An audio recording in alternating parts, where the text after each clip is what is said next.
Hello, how's it going? Nice to not really see you. Welcome to the Embodied Actor Conversations. My name's Missy Cross, and I just wanted to start this little series so that I could talk to some of the leaders in the mindful actor community who I feel have so much to share. And so today we're going to talk with Veenu Sandhu. I see Veenu has joined. So Veenu is an actor. She's an amazing actor. She's a writer. She's a performance anxiety coach.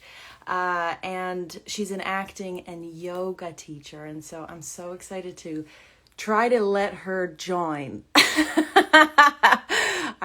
This is the first time I'm doing something live, so let's see. Veenu, are you there? I've invited you in. Oh my gosh, it worked. We were both nervous. Oh my God, hard part's over. We figured it out. Welcome. How's it going? It's good. It's good. How are you? I'm so glad to have you here because this is the first time that I've been live and you're a performance anxiety coach and I feel nervous. What are your tips? Well, it's funny because what I've learned is what I learned from you. Feel your butt on whatever surface your butt is on. I think you're on the ground, if I can tell properly. Yes. Feel your butt in your seat. Take some deep breaths. And put your attention on the other person. Amazing. Learned it from you.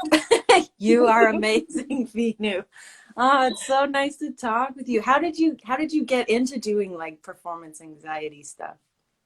So I had a friend who was going to do a TED Talk, a TEDx talk, and she asked me for recommendations for acting coaches who could help her with her speech. And so I gave her the name of my coach at the time, and he was too busy. So she came back to me and she's like, hey, like, what if I like buy you a coffee? Can we just like do this?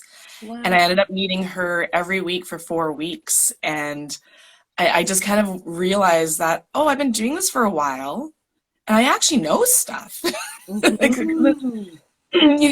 it's like a frog in boiling water. Like you're immersed in it and you don't really even know all the knowledge you're gaining as you figure out your own method, right? Your own process, because we all have our own way of getting through this craft. But I realized like, oh, there's some practical things I learned from a whole bunch of different teachers. Right. Nobody has ever been like, you have nerves? Let's work on that.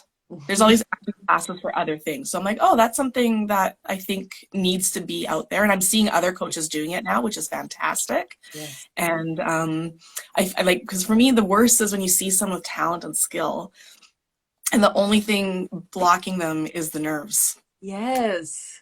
Yes, because it's one thing to like act in your bedroom and you're amazing. And then it's another thing to go on set or in an audition and all of a sudden you're racked with nerves and it's like, now what? What was I even doing? Who am I anymore? I'm just a ball of energy, nerves. So I'm curious because your first show was on Fringe.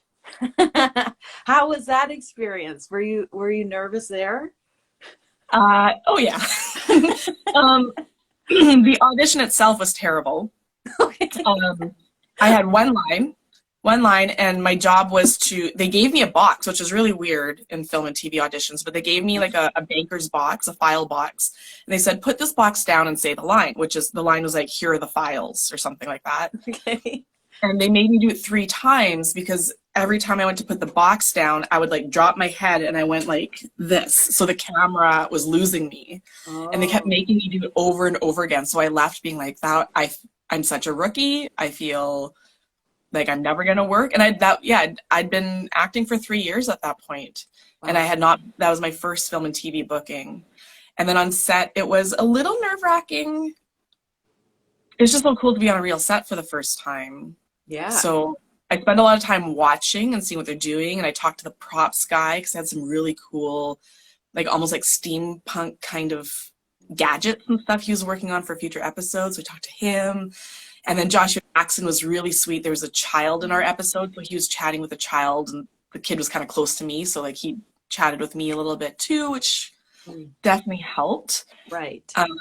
But then it was like there's just something like the two stars are in an office, and I walk in and say, here are the files.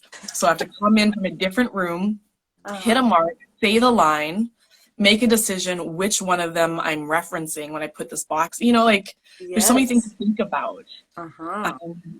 But I don't even know, like back then I didn't have a process, so I don't even know how I got through it. I think I just focused on the task. I just got to do this one thing. Yeah. Sometimes it's just like nerves and adrenaline come in, and it's just like, I just have to do my job. Like, just do what I need to do. I love it. So then what is your way into character? Like, do you have more of a process now? Definitely now.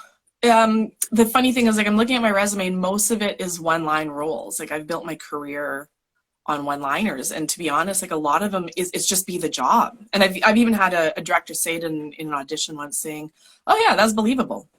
Like, that's all you have to do for one-liners is look like you actually know how to do that job. Right. And I think with my type, like, I do have an authoritative voice. Like, I speak with a lot of confidence naturally.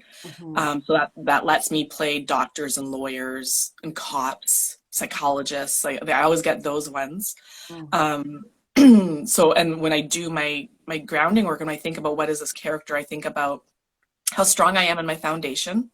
Like, my legs are strong and steady. I try not to wear heels unless they force me to for those roles. Right. Because like sometimes just being a little off balance that way, and I'm supposed to be a doctor. Yeah. Like, can I just have flats? Like, you're not going to see my shoes in the scene anyway. They'll give them to me, thankfully. Yeah. And then, like, recently I've had a couple of opportunities to really play. I played like kind of the mean boss on a Hallmark movie. Oh. Yeah. Whereas, like, what are your priorities, young lady? Are you going to work for me, or are you going to go help your dad? Right. Yeah. I love it. So, and then you read the script fully, obviously. You read every word that your character says. You look at the given circumstances, and then I go into, well, what part of me, when do I get that authoritative? When do I put my foot down like that in life?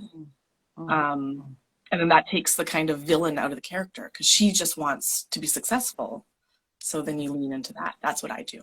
I love it. Yeah. So it doesn't help to judge the character and go in, okay, I have to be mean now. Like, that never works. No. You have to find the heart in it first.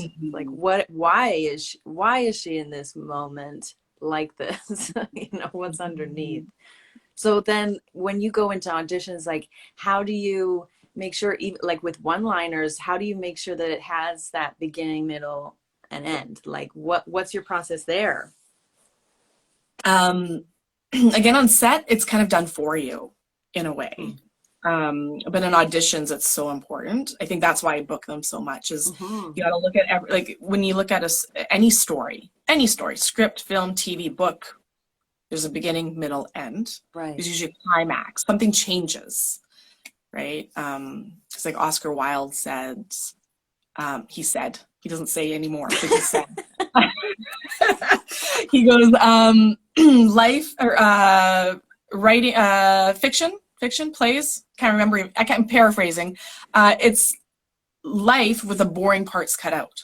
Right. So everything in a script is there for a reason. And so you enter in, like, so why is this, like, what do so in Fringe, a lady's like me, I'm putting down some files. Why am I here in the script? So in the audition, it's, well, these people come in and ask me for help. So my moment before, the first point in the scene is me doing my job to help them. And then I turn and face them. I say the line, which is new information for them. So that's when things change. And then I leave. That's the end.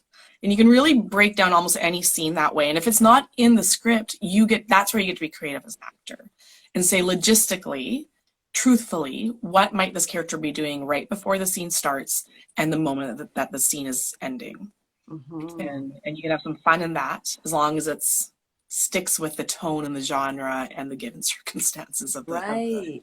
And so then is part of your process like researching the tone? Like how do you research tone for certain shows and things? It helps when it's a show that's been on the air already, because these days, like, I don't know how actors did it before the internet era. I know. I really It's easier to research now. I don't know if I would have been successful in like the 80s, to be honest, because there's so many clips. You go to YouTube, you can find a clip of any show. So I have like a frog in my throat. That's not going away. Okay, that's okay. Clearing my throat like a. You do a vocal warm up right now. Yeah, I should. Of a hum. Sorry, what's the question you asked? Oh, tone. So if it's not on air, and Vancouver does have a lot of new projects that come through, and we don't know, but you can start looking at the writer, the showrunner, the director, if the director's already attached, and you take a look at what they've done already. And again, you can find it. There's always something you can find, and you kind of base it off that. And then you also, if you're still not sure, or if you think it could go of like one of two ways, prepare it both ways, and then that's a question for the casting director. Or these days of self-tapes, that's when you might send in a second version. But I try not to do that too often. Right. So then in your rehearsal process, do you practice like 1,000 different ways to do it? I do that just for memorization. I do it just for the fact that you never know what curveball they're going to throw at you. And the more you prep it in different ways, the more you can handle the curveballs. Like there's something that happens in your brain with like kind of locking that information in. So then are you someone who likes rehearsal? Oh, I love rehearsal. Yeah, me too. And there's not enough in film and TV. Like that's why theater is like amazing. But film and TV, for people who don't know, like you show up. The rehearsal is like everyone just reading the lines really quickly and very quietly. Like sometimes I've been in ensemble cases where like everyone's saying their lines and like I can't hear what they're saying. Wow. Oh my God. Because they're all just like, we gotta go get a coffee later. I'm like, what? Oh, because they're so casual about it because they do it all the time. Like that, and then you're lucky if you get 2 tries at the blocking before they start shooting. Usually they tell you, you're gonna stand here, you're gonna go here, you're gonna put this down, and that's it. Okay, let's shoot. Here we go. And actually we changed your line and it's now this. Yeah. Actually, can you make sure you put this coffee cup down right on this word every time, but make it look natural, right? Like don't, It's technical. Acting is really technical. It's surprisingly so. And so do you find like having tools for going through that technical allows you to open up to like more creative stuff? Or no, I find the technical stuff really shuts me down. Yeah. And so it's something I work on all the time. Like I'm always working on like, okay, how do I go back to my emotional core? How do I go back to being relaxed and flowing through it as opposed to trying to, like a robot, hit everything? It's like a balance you have to hit. And because like we both teach acting, and this is a thing I say to my students all the time, like if you think acting's easy, surprise, because I give them something to do. They're like, well, that's hard, I can't do that. I'm like, well, but that's the job. Yeah. No one's ever gonna make it. You're never gonna show up and it's gonna be magically exactly the way you want everything to be. It doesn't exist because there's too many working parts. That's what I often say to my students too. It's like, it's almost like the curse of the actor. We always want just one more take. It's like it's never finished. Yeah. So how was that? How's that transition been, like going from acting to then teaching acting? Oh, I love it. I love it. I did I audited a workshop with Larry Moss over like the first summer of COVID, there was like a week where I think 3 days, I logged on and I watched people do scenes, and I watched the great Larry Moss. For anyone who doesn't know, he's a fantastic acting coach out of LA. He's coached all the greats, many Oscar winners.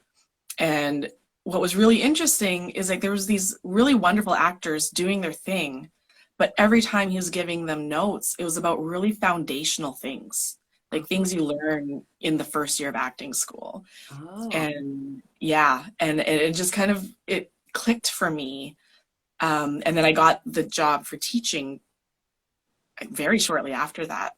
Oh, interesting. And yeah, and so I'm finding like as I teach, I'm teaching basics, and it makes me go back to my work and be like, oh yeah, sometimes we forget the simple little things.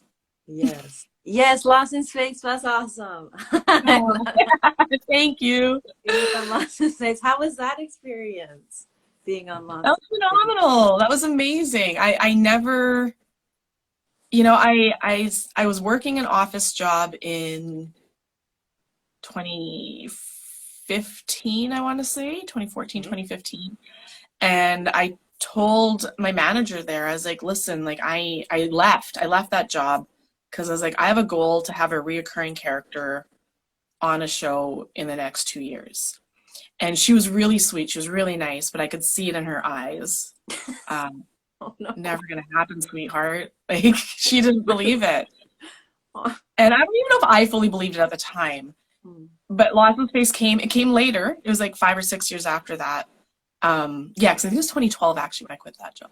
I don't know. Years are weird to me. I don't know what year. Me too. But, but it came, and when they offered it to, the whole thing was weird. I auditioned. I was supposed to show up in episode 4. So they were like, okay, you're on hold. You're one of the top picks. So, okay, so patiently sitting and waiting. A month goes by, and I don't hear anything. So I assume I didn't get it. But I did reach out to my agent and said, am I still on hold? So she reached out. They're like, oh, the character now doesn't appear until episode 7. So we haven't made a decision yet.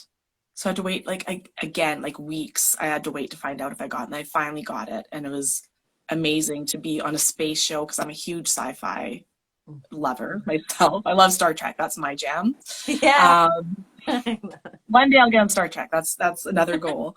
Yeah. Amazing. But it was also kind of interesting because the people that played my family had already been on set. Oh, thanks, Brittany. Yeah. Yeah, it did manifest your dreams. I love it. But it was, they'd already been on set since day one, and they already had like a rhythm, and they already knew everything that was going on. They knew their way around the sound stage. And so I felt kind of like really out of my element. They didn't give a lot for me to go off of. Like, I chatted to the writer like 5 minutes before I shot my first scene. Oh, wow. And because one of the main actors asked me, she's like, well, what's your job on the ship? And I was like, I don't know. Like, I haven't been told anything. She's like, oh, because yeah, like the way the story's laid out, because I wasn't even allowed to see early scripts. I only got to see the script for what I was in. So the writer's like, yeah, we think you're some kind of educator. That's funny, because I was thinking the same thing. Like, why would I be here? Cool. But to be honest, like, there wasn't a lot of material for me to work with either. And because it's such a technical show, there's so many moving parts. Most scenes I was in had like 10 or 15 other people in the scene. There wasn't a lot of opportunity to be like, well, my character would be doing this if it didn't work with this mass choreography they'd already planned out. Right. So to be honest, like, I found it really difficult. And I'm so grateful for the opportunity to do all that. But now in hindsight, yeah, I'm still trying to decide if I could have done more. I always felt like I wasn't doing enough, but I didn't know what to do in that situation. And so then you didn't get much direction on set then? Oh, very little. Yeah. Very little. Yeah. Yeah. I think that's quite normal. It's like, no news is good news. Yeah. just keep doing, trusting what you're doing. Keep trusting your intuition. I mean, does your intuition come into play with your work? Like, how do you use your intuition in your acting work? Oh, that's funny. To be honest, I think it's only really started to kick in the last 4 years, 3-4 years. I've been acting a long time because like your opportunities on set are so far and few between. Oh, Sarah's here. Hi, Sarah. Big fan of Sarah. She's great. Um, I now it's fun, especially like when I'm finally getting opportunities to get some meatier things, and like some of this the last couple of roles I've had, yeah, like you start to realize, oh, okay, so they give you this beautiful set and there's things there you can use. And again, when you have a little bit of a bigger part with some more lines, you can start to take agency and say, well, I think my character, you know, right before this, she's a busy nurse, so I think I need to be like going through some files. And then you negotiate. The camera guy is like, oh, but if you move there, you're blocking this thing. So can you turn your body this way while you do it? It's like, yeah, you start having these peer-to-peer conversations. Whereas I think for a long time, especially like I'm from an Indian family, I'm from a certain generation where I was always taught to do what I was told. And in this industry, yeah, you need to be respectful and know your position in the huge machine. What cog are you? But you also need to speak up for yourself and, yeah, work with your own instincts. And it's this game we play, but I didn't really trust it until about 5 years ago. And the cool thing is like working with other great women in the industry. Like the number of times I've had someone who's been doing this a little bit longer than me turn to me and say, hey, like as a cop, make sure your legs are like wide apart and like you're really grounded. Or like, oh, you're they even like, I worked with Tammy Gillis and she was great. She knew where on the cop belt every piece of equipment needs to be. Yay. Rules around that. I'm like, I don't know those rules, but she pointed out to me. I was like, wow, like amazing. And then just have like people in the industry saying like, yeah, you're allowed to do this. You're allowed to ask this question. You're allowed to speak up when you feel like this isn't jiving.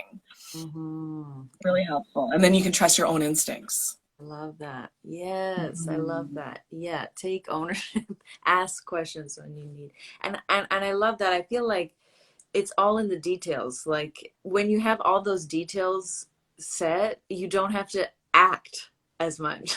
You know, there's no like schmacting happening. You know what's going on.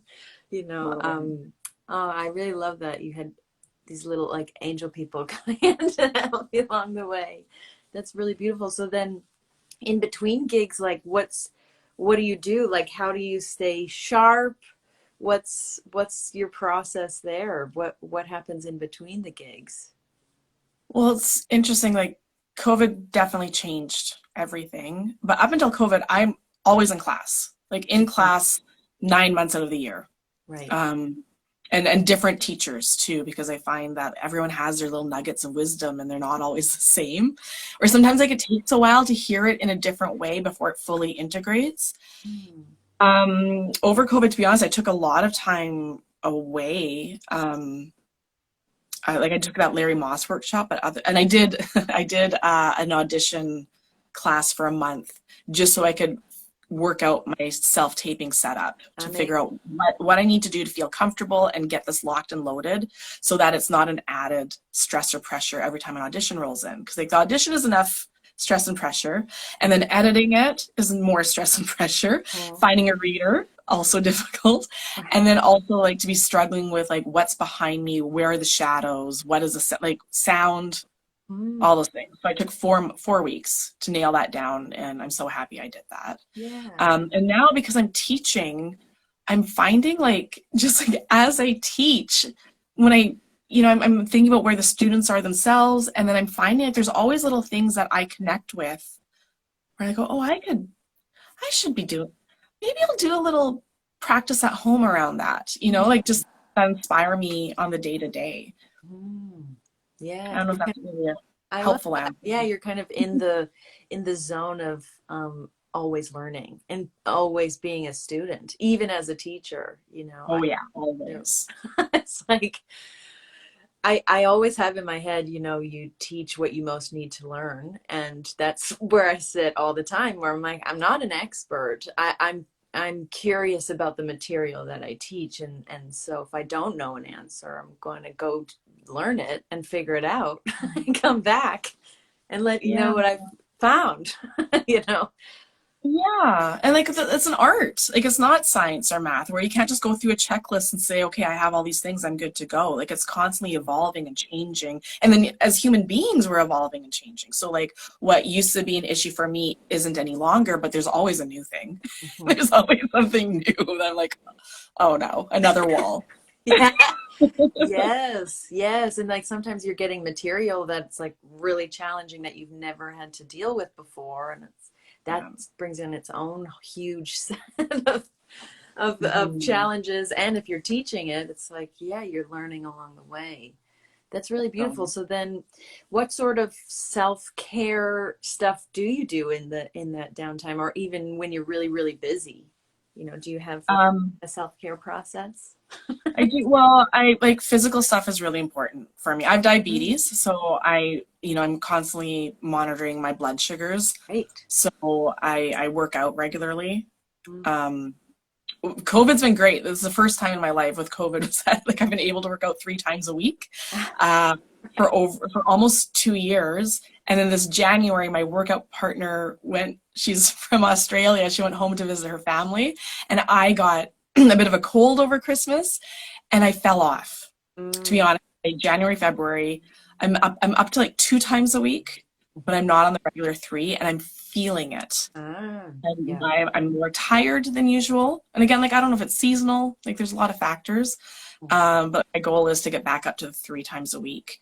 And then I had a really solid yoga practice before I started working. I'm practically working full time. And so I'm finding issues with that right now. I'm like, I'm getting the workouts in, I'm not getting enough yoga in. And I'm finding I know how that's affecting my nervous system. I can feel it. Mm. So it's also something I'm trying to dial in. And again, like our lives change, Mm. priorities change. There's like life just never goes according to plan. So I'm constantly just assessing how do I feel? What do I need right now? And then Right. I work through like that. Yeah, I Yeah. love Instead that. of yoga, I've been doing a lot of baths. Yeah, yeah.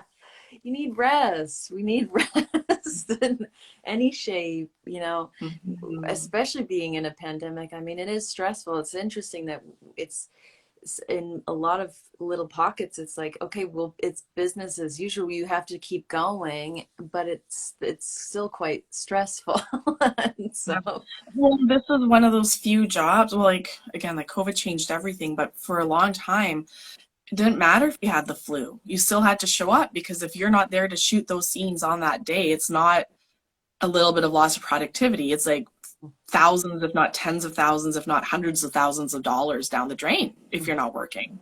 mhm. So self-care is so important in our industry. And I think people, um, yeah, that's a whole other Yeah. conversation.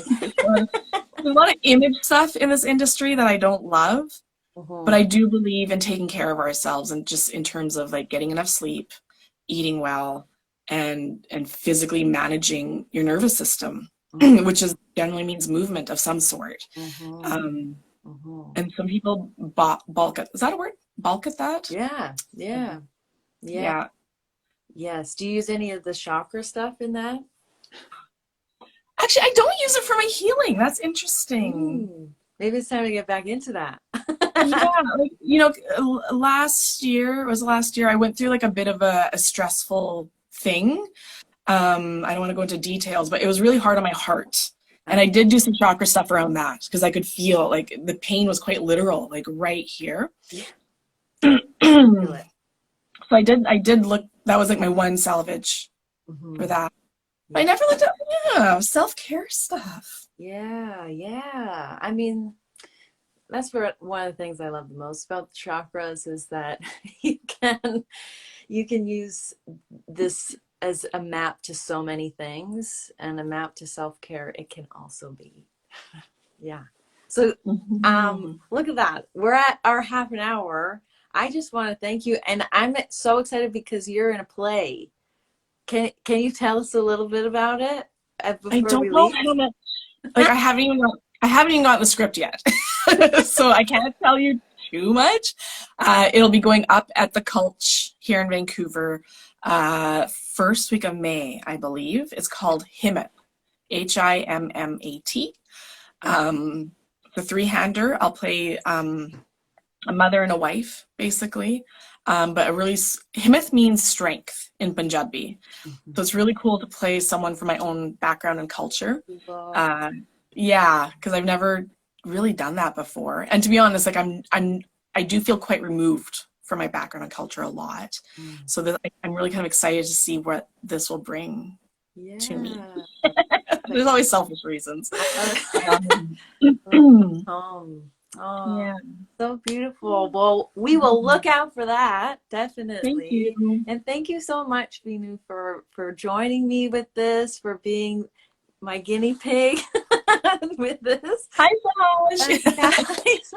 Thanks for everybody who's tuned in live. It's so nice to have your energy in this little space as well.